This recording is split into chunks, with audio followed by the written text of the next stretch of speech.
ఈ మైనారిటీల ప్రేమ దీనికి నిదర్శనం. జై తెలంగాణ.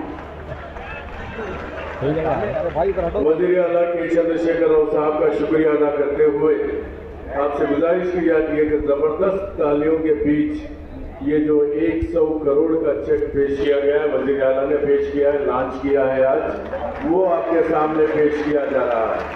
ये तेलंगाना की तारीख में पहली मरतबा है. ये रकम माइनॉरिटीज फाइनेंस कॉरपोरेशन को वज़ीर आला ने मंजूर की है. वज़ीर आला के चंद्रशेखर राव साहब, CM KCR साहब का हम तहे दिल से शुक्रिया अदा करते हैं जिन्होंने फर्स्ट फेज के तहत 100 करोड़ की रकम सैंक्शन की है. वो चेक आपके सामने पेश किया जा रहा है.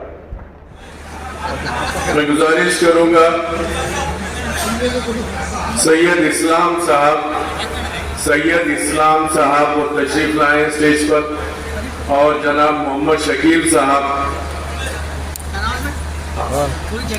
वज़ीर दाखिला और फिशरीज को पेश करेंगे स्टेज पर. जनाब मोहम्मद शकील साहब, सैयद इस्लाम साहब, सैयदा शाकिरा नास,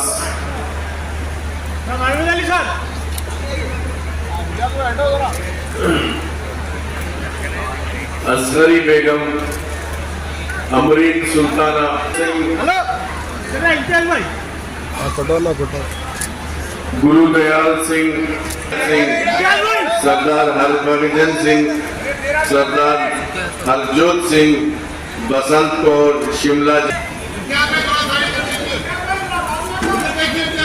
अरे इधर देख भगत सिंह. अरे भैया हमारे को आ रहा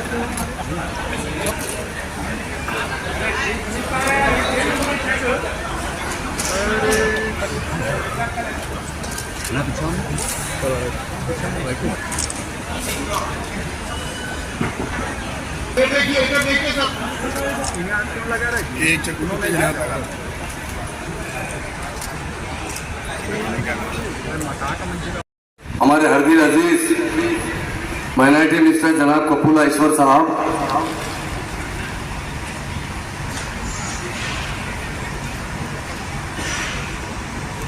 हरदील अजीज MLC जो उर्दू में बहुत अच्छी बात करते हैं, MS प्रभाकर साहब, और एक हमारे हरदील अजीज MLC जनाब मिर्जा रियाजुल हसन अफंदी साहब, ऑनरेबल MLA जनाब अहमद बिन अब्दुल्ला बलाला साहब, ऑनरेबल MLA जनाब जाफर हुसैन साहब, ऑनरेबल MLA कौसर मोहिउद्दीन साहब, ऑनरेबल MLA मोटी गोपीनाथ साहब, ऑनरेबल MLA काले वेंकटेश्वर साहब, हमारे CM साहब एडवाइजर AK खान साहब, श्रीमती M सरिता शोभन रेड्डी डिप्टी मेयर साहबा, और हमारे चेयरमैन जनाब तारिक अंसारी साहब, जनाब मोहम्मद सलीम साहब, जनाब मोहम्मद मसीउल्लाह खान साहब, जनाब मोहम्मद ख्वाजा मोहिउद्दीन साहब, जनाब मोहम्मद तनवीर साहब, श्री D राजेश्वर राव साहब, राजू सागर साहब, जनाब यूसुफ जाहिद साहब, और आज के ख़ास तौर से ये माइनॉरिटी लोन स्कीम के जिम्मेदार और इसमें सरगर्मी से काम करने वाले माइनॉरिटी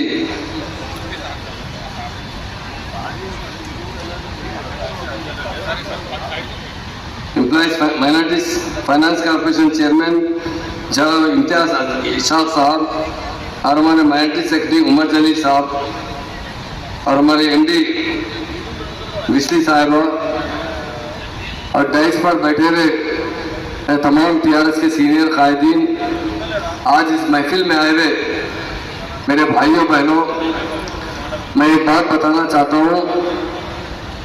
इस हिंदुस्तान में 75 साल से, क्योंकि हम 77 साल तो जश्न मना चुके हैं, कांग्रेस ने हुकूमत की, और हमारे स्टेट में 50 साल कांग्रेस ने हुकूमत की. हमारे जाफर हुसैन साहब ने बहुत सी स्कीम के बारे में जिक्र किया. यकीनन सदियों में कोई लीडर पैदा होता है जो सारी कौम से मोहब्बत करता है, वो लीडर है KCR साहब. जिन्होंने इस तेलंगाना के लिए 14 साल जद्दोजहद की। वो मामूली जद्दोजहद नहीं थी। लोग नहीं समझे उस वक्त केसीआर साहब जब 2001 में तेलंगाना राष्ट्रीय समिति पार्टी बनाई थी, उसका सिर्फ एक ही एजेंडा था कि हमारा तेलंगाना हमें चाहिए। ये तेलंगाना जो साबिका में निजाम स्टेट थी, आज़ादी के बाद इसे आंध्रा में मिला दिया गया था, जिसके बाद हमारा पूरा बजट लूटकर आंध्रा वाले ले जाया करते थे। साबिका में 69 में डॉक्टर चिन्नारेड्डी साहब ने भी इसकी तहरीक चलाई थी। 3 साल तहरीक चली, जिसमें तकरीबन 370 नौजवान पुलिस की गोलियों में शहीद हो गए, मगर तेलंगाना नहीं आया। मगर हमारे सीएम साहब ने विदाउट वायलेंस 14 साल तक मुसलसल जद्दोजहद करते रहे। आखिरकार एक वक्त ऐसा भी आया कि वो खुद अपने लिए मरण पर बैठे। 1 दिन 2 दिन नहीं, मुसलसल 11 दिन भूख हड़ताल बैठे रहे। हमारी बहनें भी यहाँ मौजूद है। मैं उनसे पूछना चाहता हूँ कि आपका बेटा एक टाइम नहीं खाता, अगर दोपहर तक भी नहीं खाता तो शाम में आप बुर्का पहनकर निकल जाते, बच्चा सुबह से भूखा है। सीएम साहब का एक ही मकसद था, हमारा तेलंगाना हम हासिल करना। जब 11 दिन के बाद उनकी तबीयत बहुत खराब हो चुकी थी, डॉक्टरों ने कह दिया था कि अब केसीआर साहब को कुछ भी हो सकता है, इन्हें ब्रेन हेमरेज हो सकता है, इनके किडनी फेल हो सकते हैं, ये कोमा में जा सकते हैं। जब हमारे प्रोफेसर जयशंकर साहब थे, खुद सीएम साहब के खानदान के लोग थे और बहुत से सीनियर लीडर थे, जाके केसीआर साहब से रिक्वेस्ट की कि आप भरत तोड़ दीजिए, आप जिंदा रहेंगे तो फिर से मूवमेंट चलाएंगे। मगर हमारे महान और महात्मा लीडर ने क्या कहा, मेरी जान गई तो परवाह नहीं, मुझे मेरा तेलंगाना चाहिए। लोग इख्तियार में पावर के लिए आते हैं। मैं एक ही बात बताना चाहता हूं, 1947 के बाद जितने भी पार्टियां बनी है वो पावर के लिए पार्टियां बनती है। खुद हमारी स्टेट में एनटी रामाराव साहब ने पार्टी बनाई थी, 9 महीने में उन्होंने पावर में आया था। पर सीएम साहब का एक ही मकसद था कि तेलंगाना के अवाम को इंसाफ मिलना चाहिए।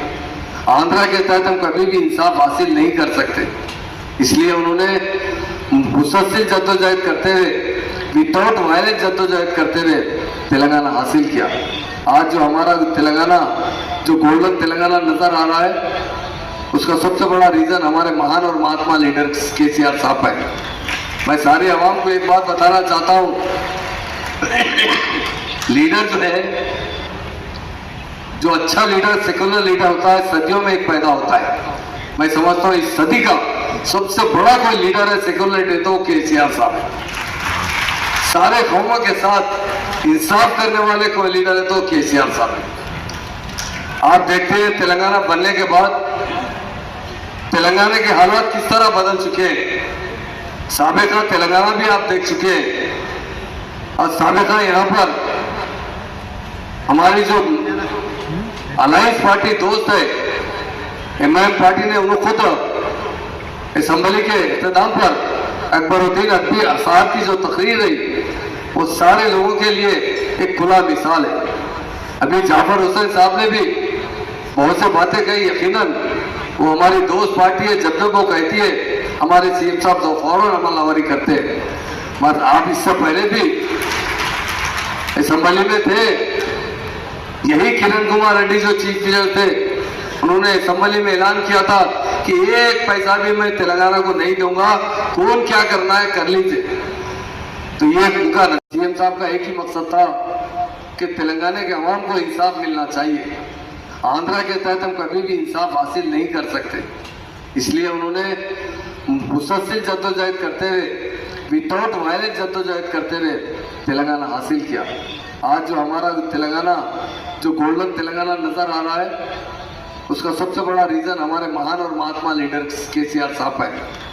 मैं सारे अवाम को एक बात बताना चाहता हूँ, लीडर जो है, जो अच्छा लीडर, सेकुलर लीडर होता है, सदियों में एक पैदा होता है। मैं समझता हूँ इस सदी का सबसे बड़ा कोई लीडर है सेकुलर लीडर तो केसीआर साहब है। सारे कौमों के साथ इंसाफ करने वाले कोई लीडर है तो केसीआर साहब है। आप देखते हैं तेलंगाना बनने के बाद तेलंगाना के हालात किस तरह बदल चुके हैं। साबिका तेलंगाना भी आप देख चुके हैं और साबिका यहाँ पर हमारी जो अलायंस पार्टी दोस्त है एमआईएम पार्टी ने उन्होंने खुद असम्बली के इख्तिताम पर अकबरुद्दीन अदबी साहब की जो तकरीर रही वो सारे लोगों के लिए एक खुला मिसाल है। अभी जाफर हुसैन साहब ने भी बहुत से बातें कही, यकीनन वो हमारी दोस्त पार्टी है, जब जब वो कहती है हमारे सीएम साहब तो फौरन अमलवारी करते हैं। बस आप इससे पहले भी असम्बली में थे, यही किरण कुमार रेड्डी जो चीफ मिनिस्टर थे उन्होंने असम्बली में ऐलान किया था कि एक पैसा भी मैं तेलंगाना को नहीं दूंगा, कौन क्या करना है कर लीजिए। तो ये उनका नजरिया था कांग्रेस पार्टी का। वो हमेशा हमें मजबूर बनाकर चलाते थे। आप जानते थे तेलंगाना बनने से पहले हैदराबाद में दुनिया के फिसादात हुआ करते थे। आज तेलंगाना बनने के बाद आप देख लीजिए सारे तेलंगाना के अंदर कहीं भी एक बड़ा भी दंगा फिसाद हुआ क्या, देखिए इसका सारे का सेरा जो है हमारे ऑनरेबल सीएम साहब पर जाता है। इंसान का सीना चौड़ा नहीं चाहिए 56 इंच का, इंसान का दिल जो है 6 इंच का बहुत अच्छा होना चाहिए।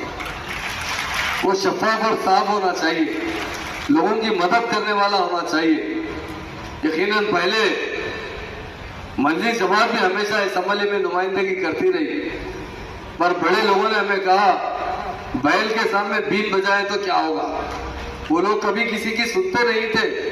सुनने वाले कोई मुसलमानों के बारे में जब भी कोई आवाज उठाते, खासतौर से अकबर अवैसी साहब भी जब आवाज उठाते हैं, हमारे सीएम साहब बहुत अच्छा रिस्पांस देते हैं, फौरन अमलवारी करते हैं। आज आप बताइए ये स्कीम जो 1 लाख रुपए की स्कीम है, इसके बारे में जाफर हुसैन साहब ने बताए। पहले स्कीमें क्या होती थे, बैंक वाले मुसलमानों को 20% सब्सिडी नहीं सैंक्शन करते थे, 6-6 महीने चक्कर काटना पड़ता था, इम्प्लीमेंट नहीं होता था। ये स्कीम 1 महीने के अंदर इम्प्लीमेंट करने वाले कोई लीडर है तो वो केसीआर साहब। आज सारा हिंदुस्तान हमें देख रहा है। हिंदुस्तान में नंबर 1 स्टेट आज बन चुकी है तो तेलंगाना स्टेट बन चुकी है। हिंदुस्तान में नंबर 1 लीडर है तो केसीआर साहब है, जो सारे कौमों के साथ इंसाफ करते हैं। आज हमारे मुसलमानों के लिए 2014 के बाद से उनकी तरक्की के बारे में बताता हूँ। सीएम साहब ने जैसा इक़्तिदार हासिल हुआ, उन्होंने सबसे पहले 1 दिन का सर्वे करवाया था सारे तेलंगाना का।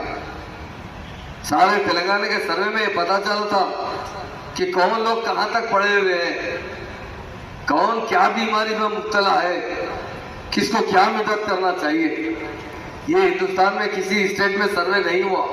सर्वे हुआ तो सिर्फ तेलंगाना के अंदर हुआ और 1 दिन का सर्वे हुआ। 1 दिन के अंदर बचा दूसरे दिन भी हुआ। सारे तेलंगाना के सर्वे में आया कि मुसलमान अगर सबसे महरूम है वो तालीम से महरूम है। पिछले 50 साल कांग्रेस ने हुकूमत की पर कभी भी मुसलमानों के तालीम के बारे में नहीं सोची। वो तो देखती थी जब भी फिसादात होते, जहाँ फिसादात होते वहाँ आकर थोड़ा सा 10 किलो चावल, 2 किलो गेहूं, 1 किलो शक्कर, आधा किलो पत्ती देकर लोगों को तसल्ली देकर जाने वाले थे। मैं आपसे यही पूछना चाहता हूँ 2014 के बाद एक भी दंगा फिसाद क्यों नहीं हुआ, क्यों नहीं रोक सकी कांग्रेस हुकूमत। ये तो मुसलमानों को डरा कर वोट लेते थे, मुसलमानों को डेवलप करके वोट नहीं लेते थे। हमारे सीएम साहब का एक ही मकसद है, दूसरी कौमों की तरह मुसलमान भी तरक्की करें। आज मुसलमानों के लिए 204 रेजिडेंशियल स्कूल खोलने वाला हिंदुस्तान में कोई चीफ मिनिस्टर है वो केसीआर साहब है। आज 1,40,000 हमारे लड़के और लड़कियां तालीम हासिल कर रहे हैं, मामूली बात नहीं है। हमारे 58,000 तो हमारी लड़कियां तालीम हासिल कर रही हैं। आज हमारे बच्चे जो रेजिडेंशियल स्कूल में तालीम हासिल किए वो कारपोरेट स्कूल से भी काबिल बच्चे बन रहे हैं, वो गरीब लोगों के बच्चे। सीएम साहब यही चाहते हैं उन बच्चों को अच्छी से अच्छी ग़िज़ा दी जाए, उन्हें बच्चों को अच्छी से अच्छी तालीम दी जाए। उन 204 रेजिडेंशियल स्कूल को अपग्रेड किया गया, इंटरमीडिएट कॉलेज बनाया गया। अभी कुछ दिन पहले एक लड़का मेरे पास आया, उनके वालिद मोहतरम आए, अगर कहे मेरे तबरीज का बच्चा है और ये बच्चा को पायलट का दाखिला मिला है, और ऑल इंडिया में आप देखिए एक तबरीज का बच्चा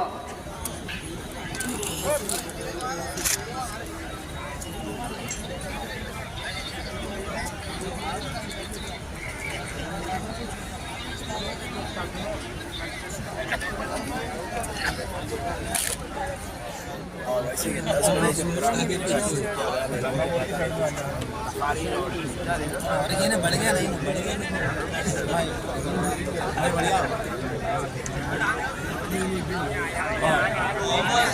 भाई का आधार कार्ड पैन कार्ड